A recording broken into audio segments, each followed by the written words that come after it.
Alhamdulillah puji syukur hari ini FIB School of Talents kedatangan tamu. Jadi ada kunjungan dari Puskesmas Dinoyo. Nggih, bener Bu ya. Dari Puskesmas Dinoyo untuk kegiatan screening dan bias. Nggih, untuk kegiatan screening dan bias untuk anak-anak usia SD kelas 1, kelas 2, kelas 5. Kelas 1, kelas 2, dan kelas 5. Nah, hari ini kita akan coba tanya-tanya kepada Ibu Sinten Ibu? Nini, Pak. Kepada Ibu Nini dan Ibu Riri tentang kegiatan-kegiatan yang dilakukan oleh Puskesmas Dinoyo terkait kegiatan screening dan bias itu seperti apa sih yang dilakukan di sekolah-sekolah dan mungkin tujuannya juga seperti apa. Nah, monggo Ibu Nini mungkin bisa menyampaikan karena kemarin itu kita sempat juga ada pertanyaan dari orang tua, Pak, bias itu apakah wajib? Apakah semua itu harus ikut bias? Kalau enggak ikut gimana? Boleh atau tidak? Terus manfaatnya apa sih kalau anak saya ikut bias itu? Nah, kemarin juga kita kesulitan untuk menjawab juga ya, kadang kita lihat di YouTube ya, dianu lah. Mumpung sekarang ada jenengan mungkin bisa menjelaskan mungkin tentang program bias itu seperti apa. Monggo Ibu. Jadi bias itu adalah bulan imunisasi anak sekolah. Nah, itu adalah program pemerintah yang wajib diikuti oleh semua siswa SD. Nah, SD-nya itu kelas berapa? Kelas 1, kelas 2, dan kelas 5. Imunisasi yang diberikan untuk yang kelas 1 adalah imunisasi DT. DT itu adalah difteri dan tetanus. Kemudian satunya lagi adalah imunisasi MR, measles dan rubella. Jadi untuk kelas 1 itu ada 2 jenis imunisasi. Yang DT itu disuntikan di lengan yang kanan, kemudian yang MR itu yang kiri. DT itu memberikan kekebalan terhadap penyakit difteri dan tetanus. Nah, kalau yang MR itu memberikan kekebalan terhadap measles dan rubella, campak dan rubella bahasa Indonesianya itu. Kenapa harus diberikan saat kelas 1? Untuk dia waktu bayi kan sudah diberikan imunisasi tersebut saat dia usia terakhir itu 4 bulan. Kemudian yang MR-nya terakhir dia 18 bulan. Di usia dia kelas 1, kekebalannya itu sudah menurun sehingga perlu diberikan imunisasi tambahan selanjutnya. Seperti itu. Nah, untuk yang kelas 2 itu imunisasinya adalah TB, tetanus dan difteri. Sama, cuman strainnya berbeda dengan yang kelas 1. Tapi untuk pencegahan kekebalannya sama untuk tetanus dan difteri. Yang kelas 2 hanya 1 jenis suntikan, TB itu diberikan di lengan sebelah kiri. Seperti itu. Itu kenapa kelas 2 sama, pemberiannya harus jarak 1 tahun lanjutan dari yang kelas 1 tersebut. Untuk kelas 3, 4 tidak, karena kekebalannya masih tinggi. Kelas 1 sama 2 sudah diberikan.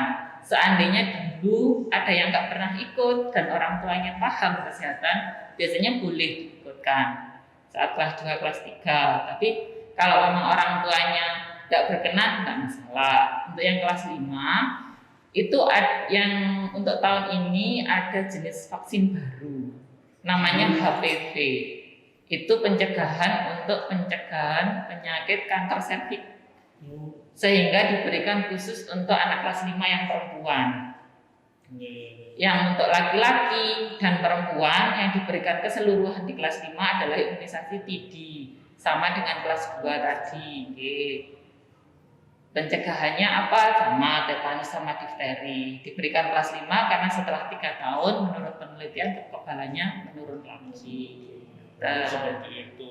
Kalau misalkan tadi di kelas 2 nggak ikut imunisasi, terus di kelas 3-nya pengen gitu loh, apa bisa? Boleh kalau pengen. Nggak apa-apa, nggak masalah. Yang ikut imunisasi kelas 2 tadi. Cuman kalau secara program itu fokusnya memang kelas 1 sama kelas 2. Terus kalau misalkan ada yang tinggal kelas, itu nggak boleh ikut. Oh gitu. Karena sudah diberikan di tahun kemarin kan, nanti dia harus suntik-suntik terus, kasihan. Berarti hanya 1 kali gitu ya? Iya, 1 kali. Kalau terus-terusan tuh kayak minum es jus nantinya, jadi nggak boleh, jadi harus berkala juga. Iya. Jadi banyak sekali sebenarnya manfaatnya Bapak Ibu ketika nanti anak-anak kita mengikuti imunisasi. Jadi nggak perlu khawatir ya, nggak perlu khawatir, insya Allah nanti kekebalan anak-anak itu malah semakin lebih bagus lagi. Nah, tapi memang ada Ibu, sebenarnya ada beberapa juga pertanyaan juga dari orang tua terkait beberapa imunisasi itu, apakah ada syarat-syarat tertentu untuk anak-anak ikuti imunisasi ini. Jadi yang nggak diperbolehkan itu anak-anak yang seperti apa sih yang nggak boleh ikut pada saat imunisasi bias ini, yang harus ditunda. Kondisi anak yang boleh imunisasi itu dia kondisi fisiknya harus sehat, terutama tidak sedang batuk pilek yang parah atau demam. Efek sampingnya biasanya hanya demam. Cuman kalau kondisi fisiknya dia sedang batuk pilek panas, biasanya kan kondisi imunitasnya turun Pak. Nanti takutnya timbul efek samping atau komplikasi. Seperti itu. Jadi diharapkan memang kondisi anak-anak itu sehat, dari rumah sudah sarapan, orang tuanya mengizinkan, seperti itu, sehingga kita meminimalisir terjadinya efek samping dan komplikasi tersebut. Oke, ya, itu Bapak Ibu ya. Jadi ada beberapa memang yang bisa ditunda gitu. Jadi bisa ditunda untuk imunisasinya ketika anak-anak mungkin lagi sakit dan lain sebagainya, daripada Bapak Ibu nanti pusing itu gimana seperti ini. Nanti mungkin anak-anak nggak ikut, mungkin bisa ikut ketika nanti dia sudah sehat di puskesmas itu gitu. Layanan di puskesmas setiap hari gitu. Kalau yang untuk kelas 1 itu kan ada MR-nya. MR itu obatnya campuran, jadi ada serbuk, ada cairan, itu dicampur. Dalam kondisi sudah tercampur, obat itu tidak bisa dipakai lebih dari 6 jam. Jadi kita di puskesmas itu ada jadwal tertentu, dibukanya hanya setiap hari Senin karena yang imunisasi kan tidak banyak. Seperti itu. Nanti yang mau nyusul kelas 1 itu ada di jadwal di hari Senin, tapi kalau yang untuk kelas 2 sama kelas 5 bisa setiap hari. Oke, siap. Ini berarti di seluruh puskesmas di seluruh Indonesia sama programnya nih? Kalau programnya sama, tapi kalau untuk pelaksanaan jadwal itu yang sama. Oke. Setiap puskesmas ataupun untuk fasilitas kesehatan punya jadwal masing-masing. Karena beberapa siswa kita tuh nggak berada di area yang Dinoyo, jadi mungkin bisa menghubungi puskesmas terdekat gitu seperti itu. Boleh, tapi tanyakan saja jadwalnya hari apa. Siap lah. Itu Bapak Ibu sekalian, jadi pentingnya anak-anak mengikuti imunisasi bias yang dilaksanakan oleh program nasional yang dilaksanakan program nasional, di mana nanti tim pelaksananya adalah dari puskesmas terdekat. Jadi Bapak Ibu tidak perlu takut.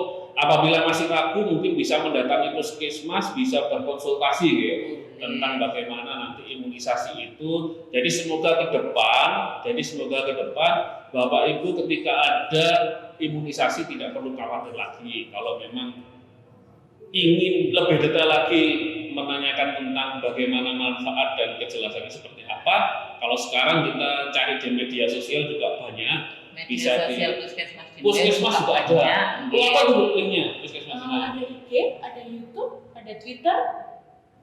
Namanya berarti Puskesmas Dinoyo. Oke lah, itu bisa cari di IG-nya juga ada. Jadi media sosialnya sekarang sudah ada. Jadi Bapak Ibu nggak perlu bisa langsung konsultasi. Jadi sekarang lebih dimudahkan. Jadi jangan sampai ketika ragu-ragu, ketika kita belum paham, asal terus nggak ikut aja wes, nggak boleh. Mending Bapak Ibu bertanya. Kalau mungkin tanya ke sekolah jawabnya juga masih ragu juga karena memang bukan bidangnya. Jadi Bapak Ibu langsung bisa berkonsultasi via online, bisa ya?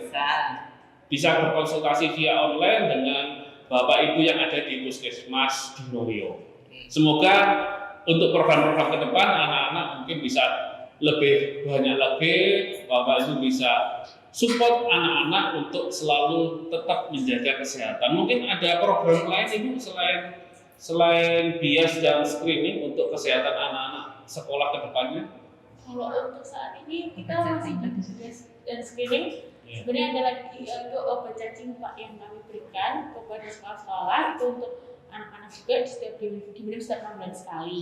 Selain itu untuk tahun depan mungkin kita akan mengulang screening lagi untuk kelas 1, 2, dan 5, terutama kelas 5 putri yang sekarang naik kelas 6, HPV-nya juga misalnya mereka ada, itu kita suntikan lagi. Dan kebetulan HPV ini tidak semua Indonesia dapat ya Pak, misalnya tidak semua wilayah, hanya wilayah-wilayah tertentu aja yang dipilih.